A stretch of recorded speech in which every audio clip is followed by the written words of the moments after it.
జై స్వరాజ్ మిత్రులారా, తెలంగాణ ప్రజలారా, దయ్యాలు వేదాలు వల్లించటం అనే సామెత తెలంగాణ రాష్ట్ర గీతం ఫైనల్ చేసే టీముకు వర్తిస్తుంది. జై స్వరాజ్ పార్టీ చాలా స్పష్టంగా చేస్తుంది. తెలంగాణ రాష్ట్రం ఏదో చాక్లెట్లో బిస్కెట్లో లాంటిది కాదు. అనేక మంది బలిదానాలు, వేలాది మంది పోరాటాలు, లక్షలాది మంది త్యాగాలతో 100 ఏళ్లుగా, ఏదో 60 ఏళ్ళు కూడా కాదు, 1920 దగ్గర నుంచి గడీలకు వ్యతిరేకంగా తెలంగాణ అస్తిత్వం కోసం సాగిన పోరాటాల పరంపరే నేటి తెలంగాణ. అయితే ఈ తెలంగాణలో సబ్బండ వర్గాలు, ఈ రాష్ట్రంలో ఉన్నటువంటి ప్రతి ఒక్కరూ ఈ తెలంగాణలో సుఖ సంపదలతో సర్వ సదుపాయాలు అందరికీ సమానంగా అందే విధంగా పీడన, దోపిడీ, వివక్ష లేని సమాజ నిర్మాణం కోసం సాగిన పోరాటమే తెలంగాణ పోరాటం. మొత్తం మీద వేలాది మంది బలిదానాల తర్వాత వచ్చినటువంటి తెలంగాణలో, తెలంగాణ రాష్ట్రం ఇప్పుడు 10 ఏళ్ల ఉత్సవం జరుపుకుంటున్న సందర్భంలో రాష్ట్ర గీతం తప్పనిసరిగా ఉండాల్సిందే. అది తెలంగాణకి సరిపోలే విధంగా ఉండాలి. సరే, ఒక కవి గతంలో రాసినటువంటి పాటని తెలంగాణ పోరాటాలకి, తెలంగాణ విధానాలకి, తెలంగాణ తత్వానికి దగ్గరగా ఉందని అతని పాటను తీసుకొని రాష్ట్ర గీతంగా తీసుకుంటున్నది సందర్భంలో దానికి సంగీతం ఎవరు సమకూరుస్తున్నారు? ఇవన్నీ ప్రశ్నలే. ఉదాహరణకి రాష్ట్రంలో బలిదానాలు చేసినటువంటి తెచ్చుకున్న ఈ రాష్ట్రంలో నిన్న చూసినట్లయితే ఆ పాటను, ఆ గేయాన్ని ఫైనల్ చేసిన టీంలో ఉన్నోళ్ళంతా తెలంగాణ ద్రోహులే.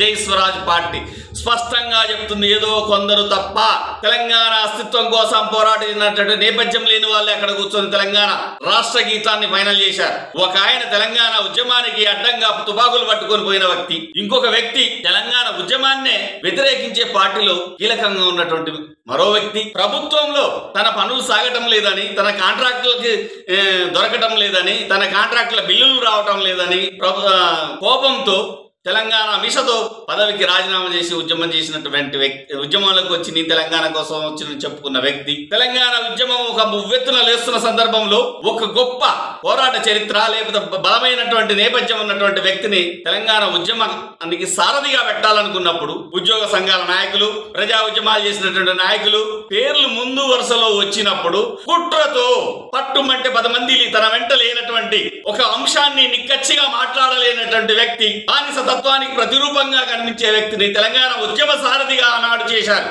ఇది అందరికీ తెలిసినటువంటి విషయమే. ఏ ఒక్క పార్టీ, ఏ ఒక్క వ్యవస్థ మాట్లాడలేదు. జై స్వరాజ్ ఈ రోజు స్పష్టంగా చెప్తుంది. అలాంటి వ్యక్తి, అదే విధంగా తెలంగాణ ఉద్యమాన్ని హేళన చేసినటువంటి రాజకీయ పార్టీలు, తెలంగాణ రాష్ట్రం వచ్చిందాకా కూడా తెలంగాణ ఉద్యమాన్ని గుర్తించినటువంటి రాజకీయ పార్టీలను, వ్యక్తులను, తాబేదారులను కూర్చోబెట్టుకుని నిన్న తెలంగాణ రాష్ట్ర గీతాన్ని ఫైనల్ చేయటాన్ని జై స్వరాజ్ పార్టీ ఖండిస్తుంది, తీవ్రంగా వ్యతిరేకిస్తుంది. నీ పార్టీ కాంగ్రెస్ పార్టీ అయినప్పటికీ, నీకు ఉద్యమ చరిత్ర లేకపోయినప్పటికీ అనేక మంది తెలంగాణ ఉద్యమకాల్లో రకరకాలుగా ఇంటికాడ కదలలేకనో, నడవలేకనో, మెయిన్ స్ట్రీమ్ లేకనో ఎక్కడెక్కడో ఉన్నారు. వాళ్ళందరినీ కూర్చోబెట్టుకుని గౌరవంగా వాళ్ళ అభిప్రాయాలు తీసుకున్నట్లయితే పోయేది. పైగా నీ క్యాబినెట్ లో కూడా ఉద్యమంలో తీవ్రంగా పోరాడినటువంటి వ్యక్తులను కూడా అక్కడ కనిపించలేదు. తెలంగాణ ద్రోహుల్ని పక్కన కూర్చోబెట్టుకుని నువ్వు తెలంగాణ రాష్ట్ర గీతాన్ని ఫైనల్ చేయటాన్ని జై స్వరాజ్ పార్టీ ఖండిస్తుంది. అదే విధంగా తెలంగాణలో అస్తిత్వం కోసం పోరాడి వచ్చినటువంటి తెలంగాణ రాష్ట్రానికి గీతాన్ని ఏర్పాటు చేసేటప్పుడు ఈ ప్రాంత సంగీత కళాకారుణ్ణి నువ్వు పెట్టుకుని ఆ గీతానికి సంగీతాన్ని అందించినట్టయితే బాగుంది. ఎవరైతే ఈ ప్రాంతాన్ని అవమానపరిచిన వ్యక్తిగా నువ్వు నిలబడబోతున్నావు. ముఖ్యమంత్రి రేవంత్ రెడ్డి ఒక ప్రాంతం సొంత రాష్ట్రంలో ఉన్నటువంటి కళాకారులను కాదని, పైగా ఉద్యమ నేపథ్యం ఉన్న సందర్భంలో ఏదో అల్లాటప్పుగా ఏదో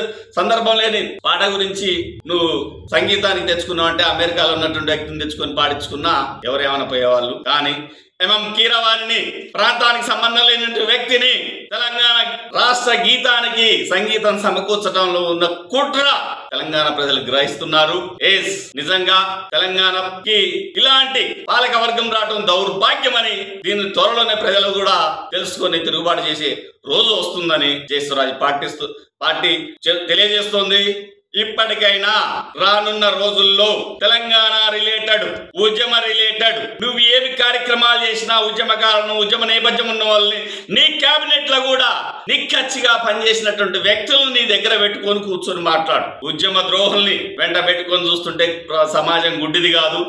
ఎవరు ఎందుకు ఎప్పుడు ఏ విధంగా ఏ మాట్లాడిర్రో స్పష్టంగా వాళ్ళ మనోచిత్రంపై రాసి ఉంటది. సందర్భం వచ్చినప్పుడు దుడ్డు కర్ర తీసుకుంటారు. ఆ స్థితి రాకముందే మేలుకో ముఖ్యమంత్రి రేవంత్ రెడ్డి. జై స్వరాజ్.